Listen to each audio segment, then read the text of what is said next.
Fake experience కాదు, fake degree నేను పెట్టేసేసి నేను జాబ్ తెచ్చుకుంటా. మా ఫ్రెండ్స్ ఇలాగే చేశారు. అండ్ నేను నా కెరియర్ని స్టార్ట్ చేయాలనుకుంటున్నాను.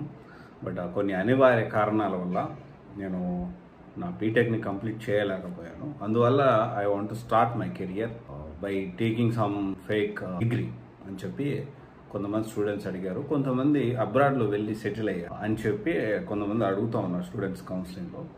సో ఒకటి ఏంటి అంటే, చాలా వరకు ఫేక్ ఎక్స్పీరియన్స్ అనేది ఏంటి అంటే కంప్లీట్లీ కంపెనీ వరకు మనము వాడుతూ ఉంటాము. అంటే ఒక కంపెనీ కూడా ఎలాగో ప్రాజెక్ట్ తెచ్చుకోవడానికి అసలు ఫేక్ ఎక్స్పీరియన్స్ పెట్టడం కరెక్ట్ కాదు. బట్ స్టిల్ కొన్ని కంపెనీస్ మనం మెయింటైన్ కాదు, కొన్ని most of the companies maybe వాళ్ళు ప్రాజెక్ట్ తెచ్చుకోవడానికి రకరకాల వాళ్ళ దగ్గర తక్కువ ఎక్స్పీరియన్స్ వాళ్ళు ఉన్నారు, ఎక్కువ ఎక్స్పీరియన్స్ వాళ్ళు ఉన్నారు, ఇంకోటి చెప్పి తీసుకోవడం జరుగుతూ ఉంటుంది. అయితే ఇక్కడ మనము చూసుకుంటే కంప్లీట్ ఫేక్ ఎక్స్పీరియన్స్ కాదు, ఫేక్ డిగ్రీ పెట్టేసి నేను జాబ్ తెచ్చుకోవచ్చా అంటే, సో బేసిక్గా డిగ్రీ అనేది కంపల్సరీ మీరు ఒకటి గుర్తుపెట్టుకోండి, ఫేక్ ఎక్స్పీరియన్సే పనిషబుల్ అఫెన్స్, చట్టరీత్యా నేరం. ఫేక్ డిగ్రీ అనుకోండి కంప్లీట్లీ చాలా సివియర్గా ఉంటుంది. ఒకవేళ ఇన్ కేస్ మీకు ఏమన్నా ఫేక్ డిగ్రీ చేసి తప్పు చేసిన వాళ్ళు ఒకరోజు కాదు ఒకరోజు దొరుకుతారు. ఫేక్ డిగ్రీ తెచ్చుకోవడం అనేది తప్పే, 100% తప్పే. ఒకవేళ ఈ సిచ్యువేషన్లో మీరు ఇన్ కేస్ కంపెనీ సీరియస్గా తీసుకొని, ఇన్ కేస్ అది పబ్లిక్ అయిపోయి, ఇన్ కేస్ దాన్ని కానీ సుమోటోగా తీసుకొని నియర్ బై వాళ్ళు అది లింక్ కలుపుకుంటూ, లేకపోతే మీ ఫేక్ డిగ్రీలు ప్రొవైడ్ చేసిన దొరికినా, లేకపోతే వాళ్ళు చాలా మందికి మీలాగా చాలా మందికి ఫేక్ డిగ్రీస్ ఇచ్చుంటారు కదా, వాళ్ళు దొరికినా ఖచ్చితంగా ఇది మీరు అనుకున్న దానికంటే చాలా సివియర్గా ఉంటుంది. సో అందుకనే మీరు ఏంటి అంటే ఫేక్ డిగ్రీ ఫేక్ ఎక్స్పీరియన్స్ అంటే ఫేక్ డిగ్రీ పెట్టి ఫ్రెషర్గా వెళ్ళాలంటే మాత్రం చాలా కష్టం. నెక్స్ట్ వెంటనే ఎక్స్పీరియన్స్గా వెళ్తే ప్రాబ్లం ఉండదంటారా అని అడుగుతారు ఖచ్చితంగా.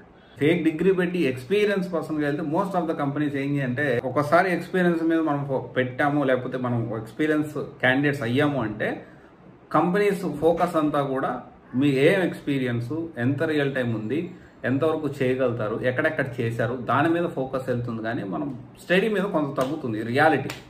ఎందుకంటే మనము 4 yearsలో బీటెక్ అవ్వాల్సిన 5 years అయినా, లేకపోతే 6 yearsలో అయినా, అండ్ లేకపోతే కొంచెం 60% కంటే తక్కువ ఉన్నా నేనేం చేస్తానంటే ముందు ఇంటర్న్షిప్ చేసి కొంత ఎక్స్పీరియన్స్ గెయిన్ చేయండి. సో దట్ ఏంటి అంటే companies focus will be more into this thing.